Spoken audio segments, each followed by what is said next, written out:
Capítulo 6. Ribby estaba sentada junto a la ventana mirando hacia el lago, como lo había hecho, hora tras hora, en los últimos 3 días. No veía el brillo plateado del agua, ni las flores multicolores que la rodeaban, ni oía el canto de los pájaros o el zumbido de las abejas entre las rosas. Todos sus pensamientos estaban concentrados en Armand. Él se encontraba tendido sobre la cama con el rostro casi tan pálido como las almohadas en las que apoyaba la cabeza y permanecía inmóvil, como si la muerte se hubiera ya apoderado de su cuerpo. Algunas veces permanecía tan rígido, que Ribby se levantaba de la ventana temblando de miedo para observar, ansiosa, el leve movimiento de su respiración, y en otras ocasiones respiraba con tanta suavidad que Ribby corría aterrorizada a buscar a Antoinette, quien tenía que tranquilizarla, asegurándole que Armand continuaba vivo. Otras veces, Armand no se mantenía tranquilo. La fiebre lo hacía retorcerse y gritar, en medio de su delirio, con una voz gruesa y casi incoherente. Y, en esos momentos, Ribby se sentía temerosa, hasta la desesperación, de que se traicionara a sí mismo. Ella había insistido en cuidarlo personalmente con la ayuda de Antoinette y se opuso a la sugerencia del doctor Morel de que alguien del pueblo la ayudara. Antoinette y yo podemos hacerlo solas, sugirió. ¿O nos cree usted tan inútiles como para no poder cuidar a un enfermo? No es eso, señorita, contestó el doctor Morel. Pero una mujer es mejor enfermera cuando sus propios sentimientos no están involucrados, y usted parece muy preocupada por su hermano. Es verdad, dijo Ribby, y por eso es que debe salvar la vida de Armand. Querida mía, he hecho todo lo que he podido. Ahora solo es cuestión de tiempo. ¿Está seguro de que vivirá? Preguntó Ribby, con los ojos clavados en el médico, como para asegurarse de que le diría la verdad. No puedo decirle más de lo que ya le he dicho, contestó el doctor Morel con calma. Solo podemos esperar y orar.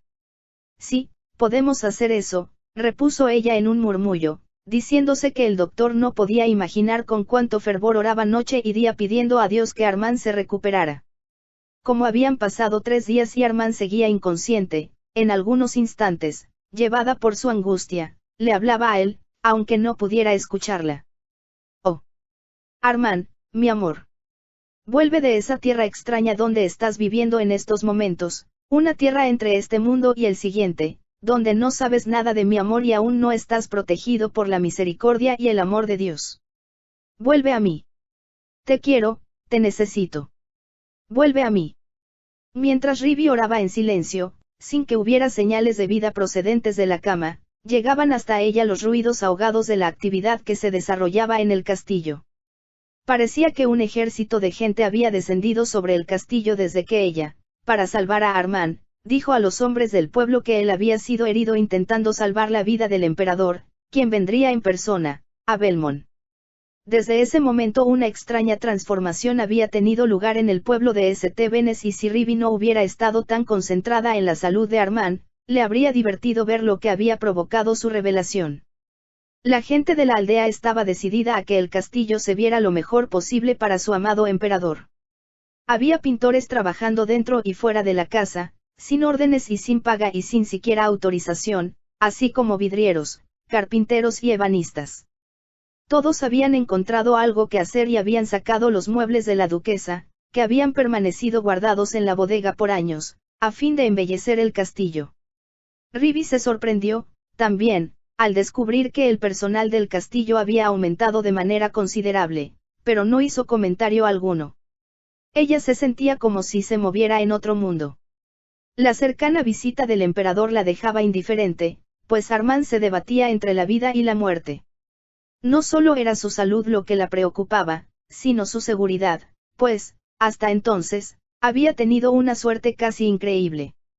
Aquella primera noche, cuando el doctor había cosido la herida de Armand y dado instrucciones sobre cómo atenderlo, un comentario de Antoinette cuando se hubo marchado el médico, la paralizó de terror. Voy a desvestir al pobre caballero. Ve con Jack, por favor, y dile que suba su equipaje para ver si encuentro un camisón que ponerle.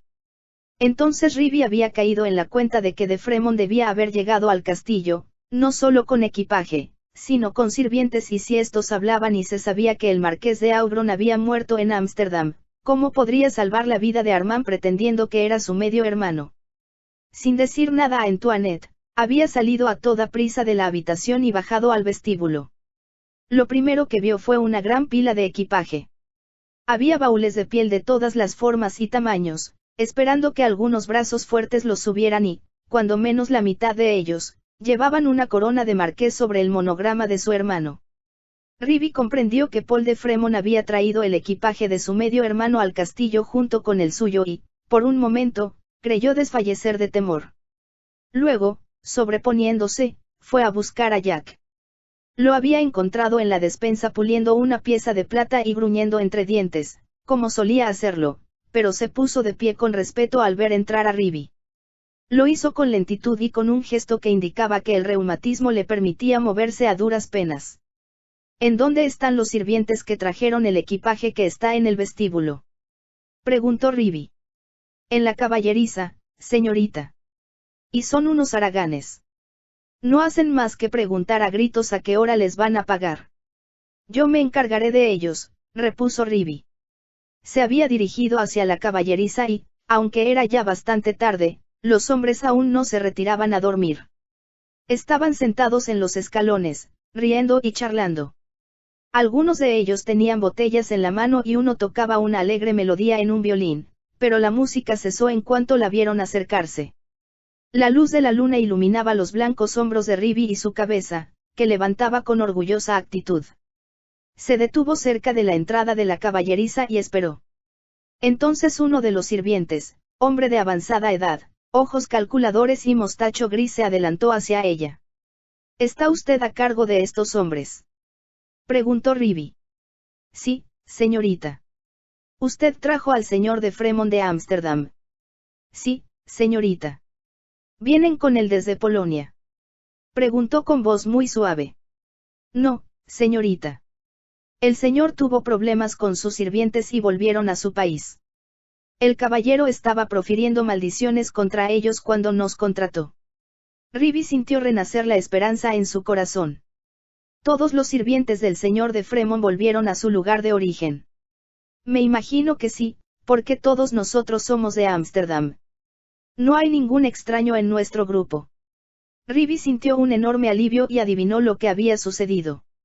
Sin duda, los sirvientes de su medio hermano no simpatizaban con de Fremont y cuando su amo murió regresaron a Polonia. Los nuevos sirvientes, por lo tanto, no conocían a su medio hermano y no hubieran podido denunciar a Armand como a un impostor. Rivi había lanzado un profundo suspiro al decir: el señor de Fremont no necesitará ya de sus servicios.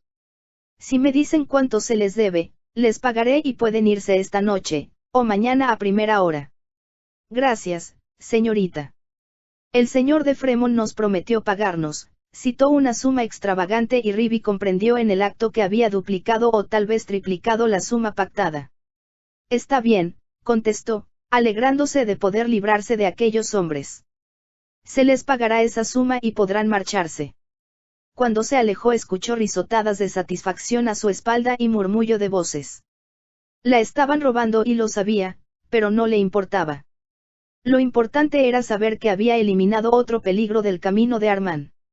El problema era conseguir el dinero y sabía que no había ninguna posibilidad de que Antoinette tuviera una cantidad tan elevada. Y en cuanto a su tía, la duquesa, jamás había tenido a mano más de 2 o 3 luises de oro por temor a los ladrones. De pronto, Rivi había pensado en el equipaje de Fremont. El hombre debía traer oro con él y, además, debía haberse quedado, sin duda, con el dinero que llevaba su medio hermano. Rivi llegó al vestíbulo y se quedó mirando el equipaje. Seleccionó una caja de piel labrada, asegurada con pesados candados, que en apariencia guardaba cosas de valor. El problema estaba en encontrar las llaves de los candados, y pensaba en el asunto cuando vio entrar a 2 de los hombres que habían traído a Armand del bosque. Le explicaron que acababan de dejar al muerto en un saloncito que Jack les había indicado y ella les rogó que la ayudaran a subir el equipaje de su hermano y que lo colocaran en el guardarropa que había sido de su tía, la duquesa. Rivi se había dado cuenta, al oír a los hombres mencionar al muerto, que las llaves del cofre debían estar en los bolsillos de Fremont y, mientras los hombres subían el equipaje, se dirigió hacia donde estaba el cadáver, Una habitación alta y oscura que olía siempre a humedad, amueblada tan solo con una mesa grande y fea. Las velas que había sobre la repisa de la chimenea habían sido encendidas y Ribby pudo ver que el cuerpo de Defremon había sido colocado sobre la mesa. Alguien le había cruzado las manos sobre el pecho y le había cerrado los ojos, poniéndole una moneda de cobre sobre los párpados para mantenerlos cerrados. Armándose de valor, Ribby se acercó a la mesa. Le tomó solo unos cuantos segundos encontrar las llaves en el bolsillo izquierdo de la chaqueta del muerto y las sacó con mano temblorosa. Se estremeció. El frío acero de las llaves estaba tan helado como el hombre que las había poseído. Ribby miró de nuevo el cadáver y, de pronto, sin poder resistir más la tensión, salió corriendo de la habitación lanzando una exclamación de horror. Había cerrado la puerta con violencia y cruzó a toda prisa los corredores y el vestíbulo, sin detenerse hasta llegar a la puerta del dormitorio de la duquesa. Allí se quedó un momento quieta, tratando de recuperar el aliento y luego se dirigió hacia la siguiente puerta, que conducía a la habitación que servía de guardarropa y donde Antoinette debía estar ocupada acomodando el equipaje que habían subido los hombres. Por un momento Ribby había jugueteado con la idea de decir a la vieja niñera la verdad, pero entonces, mientras permanecía sentada junto a la ventana, esperando a que el doctor terminara de curar a Armand, decidió que no era conveniente hacerlo. Antoinette no debía saber la verdad, se dijo Ribby y, haciendo un esfuerzo para comportarse con serenidad, entró en la antesala. Su niñera estaba muy ocupada, como había pensado. Nunca había visto a un caballero con tanta ropa. Exclamó. Cualquiera hubiera pensado que debía traer un valet con él, para cuidar de sus cosas. Tengo entendido que tuvo problemas con su servidumbre en Ámsterdam y la hizo volver a Polonia, respondió Ribby. Ah, eso explica las cosas, entonces. Contestó Antoinette. Pero necesitará un valet, sin duda alguna. Ya que está demasiado viejo para encargarse de tanta ropa como hay aquí. Ribby, mientras hablaba con Antoinette, había encontrado el cofre de los candados y empezó a probar las llaves que había traído para irlos abriendo. Por supuesto que debemos encontrar a mi hermano un valet, convino Ribby sin abandonar su tarea. Podemos enviar a alguien a París para que solicite uno a la agencia de trabajadores domésticos. Claro que podemos hacerlo. Exclamó Antoinette en tono sarcástico. Pero ¿tienes idea de cuánto cuesta eso, pequeña mía? Mi hermano es un hombre rico, empezó a decir Ribby, pero no añadió nada más. El último candado había sido abierto y, al levantar la tapa del cofre, lanzó una exclamación ahogada que hizo a Antoinette volverse hacia ella. ¡Dios mío! Exclamó Antoinette. Son reales. Aquella caja, en cuya tapa se veía la corona del marqués, estaba llena hasta el tope de monedas de oro, brillantes luises que resplandecían a la luz de las velas. Una verdadera fortuna aparecía de pronto ante los ojos asombrados de las dos mujeres. Y sin embargo, Ribby se había preguntado muchas veces, en los días que siguieron, de qué le servía tanto dinero si no podía comprar lo único que deseaba, la salud de Armand. Muchísimas veces, en sus años de penuria, había pensado en lo maravilloso que sería tener oro suficiente para pagar con él cuanto deseara. Pero, ahora que sus sueños se habían hecho realidad, comprendía que el dinero no podía comprar las cosas que de verdad importaban. Oh, Dios mío, haz que viva. Por favor, permítele vivir. Repetía ahora las palabras una y otra vez y, de pronto, escuchó un gemido procedente de la cama. A toda prisa se puso de pie y se dirigió al lado de Armand, quien movía la cabeza de un lado a otro con tanta inquietud que Ribby se preguntó si no le estaría subiendo de nuevo la fiebre. Le tocó la mano para ver si estaba caliente, pero en ese momento se abrió la puerta y entró Antoinette, seguida por el doctor Morel. ¿Y cómo está nuestro paciente hoy?, preguntó el doctor Morel con voz muy baja, casi en un murmullo. Se estaba moviendo mucho, contestó Ribby. No sé si la fiebre. Las palabras murieron en sus labios, porque Armand estaba hablando. Murmuró algo y Ribby sintió una profunda sensación de alivio al notar que hablaba en francés y decía algo sobre los campos y los árboles. Entonces, mientras todos lo estaban mirando, Armand abrió los ojos y Ribby sintió como si su corazón hubiera dejado de latir. ¿En dónde estoy?, preguntó, su voz fue clara y firme, aunque muy débil.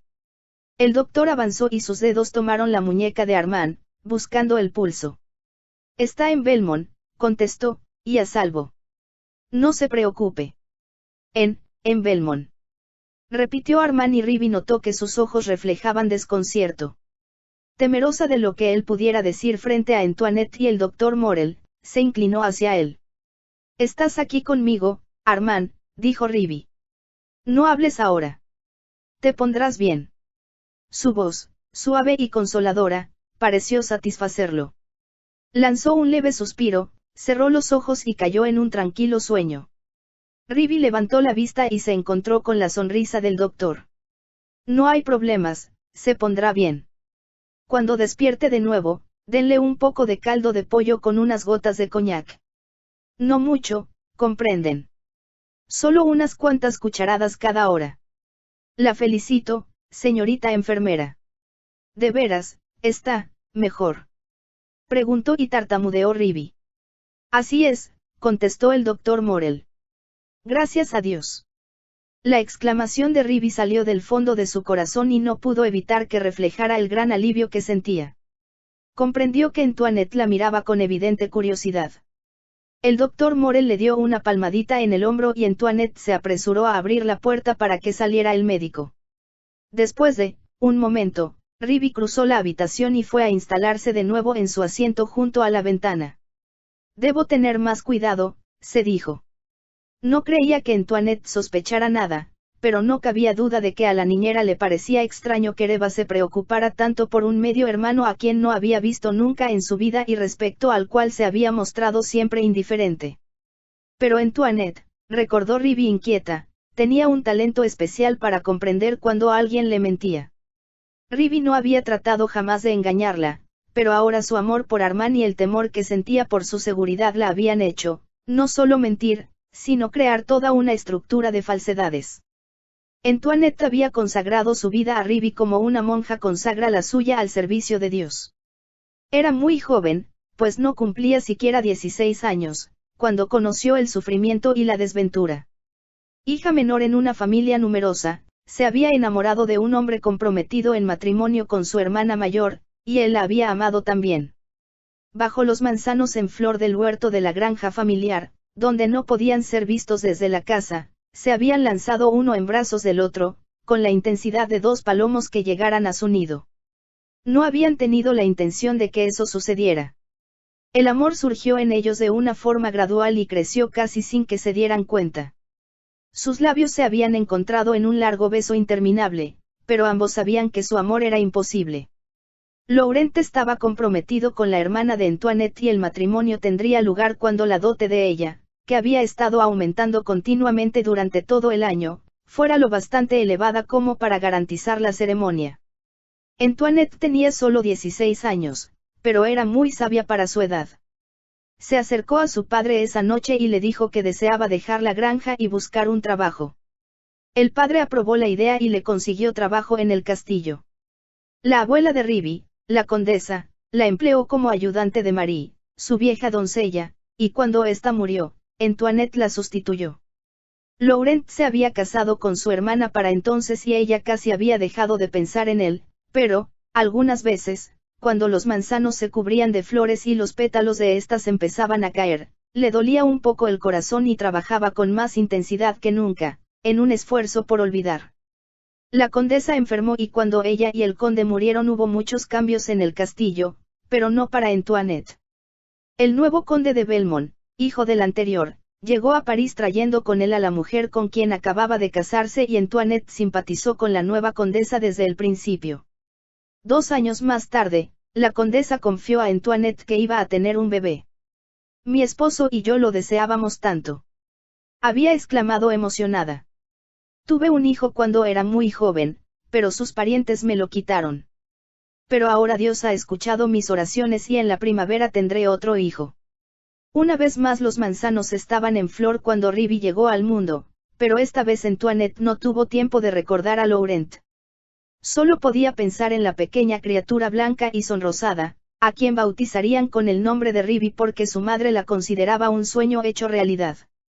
Debes cuidarla, Antoinette, había dicho la condesa, Porque tú eres la única persona en el mundo a quien yo se la confiaría. Mi pequeña Ribby, mi pequeño sueño, la hija que tanto deseaba. Y esa había sido la vida de Antoinette. La devoción total a las tres Candeces, pero de manera especial a la última y menos afortunada de ellas. Ribby no había tenido nunca secretos para Antoinette. Le había dicho siempre todo por dos razones: en primer lugar, porque en una época no había tenido a nadie más con quien hablar y, además, porque la simpatía y la devoción que Antoinette sentía por ella la convertían en la consejera ideal. Y ahora, sin embargo, debía evitar a toda costa que ella conociera su más grande secreto.